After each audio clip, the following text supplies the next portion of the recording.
George Lyon, Liberal Democrat MEP for Scotland, an issue you've been raising along with others for quite some time now, but the message now is really that time is running out.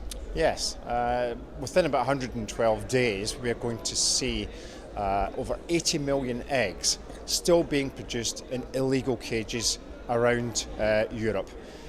Scottish consumers and Scottish producers have invested millions of pounds in putting in better cages and free-range egg systems are going to be furious that these illegal eggs produced in these illegal cages are going to be still available on the shelves in the UK. It's time for action. Up until now the Commission has buried his head in the sand, has prevaricated and has been complacent. And we really need to hear from him today a plan for action as to how he's going to deal with this problem and ensure that those consumers are given guarantees that the eggs that they eat and buy in supermarkets are produced in enriched cages or on a free-range system. Now, as far as I understand it, the European Commission has said all along that, it's sticking to this ban. But is your concern that that's all very well, but where's the plan, the practicalities for dealing with that? Yes, there is no plan as to how they're going to deal with member states' non-compliance. We know from the British egg industry that they estimate that 80 million, nearly a third of all eggs in Europe, are still produced in illegal cages.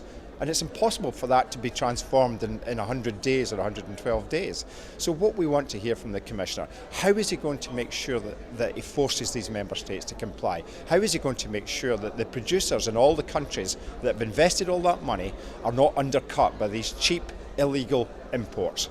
And how is he going to ensure that consumers who expect that from the 1st of January 2012 that they will not be eating eggs that are produced in cages that are too small? How is he going to reassure them that that will be the case? We need answers. And what's your answer, if you like? What do you think the European Commission should do? Is it to effectively ban all imports from countries that actually haven't made these changes? Yeah, I think that's the only instrument that is going to force those countries who up till now have not complied to actually take action. Is the threat of an introduction of an intra-trade ban from those countries that are not compliant. It seems to me that that threat will force the issue, will force producers in these countries to comply or decide they're not going to continue production anymore. And I think that that's one of the central tenets of any action plan to sort this. And is that practical? I mean, as you've said, 80 million eggs, that's a lot of eggs in anyone's book. Is it practical to actually impose a kind of ban that you're asking for? Well, I think it can. We would need to introduce some sort of stamping system, of a fourth stamp on the eggs that defined where they've been produced. But I don't think it's out with the realms of possibility to actually go down this road. And after all, the alternative is to sit and do nothing. Meanwhile, consumers and producers are being flooded with these illegal eggs. And I just think that that is unacceptable and that consumers and producers will be furious about that situation. Are there producers in your own constituency in Scotland that have made the kind of investment in these new cages that perhaps you've been in touch with who are very concerned about this? Yes, Mr Chapman up in the northeast of Scotland, big producer of hens who's invested many millions of pounds upgrading his systems. We have Glenrath Eggs, which are one of the biggest egg producers in Scotland and indeed supply the rest of the United Kingdom. They've spent literally, I think, about nearly £10 million upgrading with free-range systems, with enriched cages. They're ready, compliant, ready to supply supermarkets with a product that consumers demand, and they're going to face this illegal competition. It's unacceptable, and we need action to try and stop it.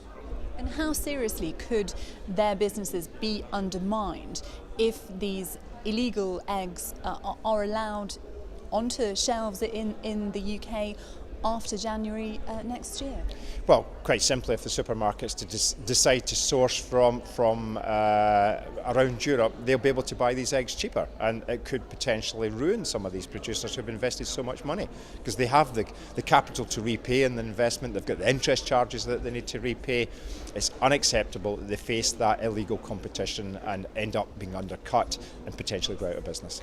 Just finally, looking at this from another angle, really, if sort of these eggs from other countries that haven't implemented the new rules are banned, Could this actually turn out to be quite a good opportunity for producers like the ones that you've mentioned in Scotland who have already made those changes? There's no two doubts they would benefit from a ban. If you take a third of the eggs being produced off the marketplace, then the market's going to be very short, and you can't import from third countries because of the rules on salmonella in the EU. So yes, there could be a big benefit to producers who have complied, and I think that's only right. If you comply with the law, and remember, it is the law they're breaking. If you've complied with the law, then you at least should be supported and hopefully get some benefit out of it.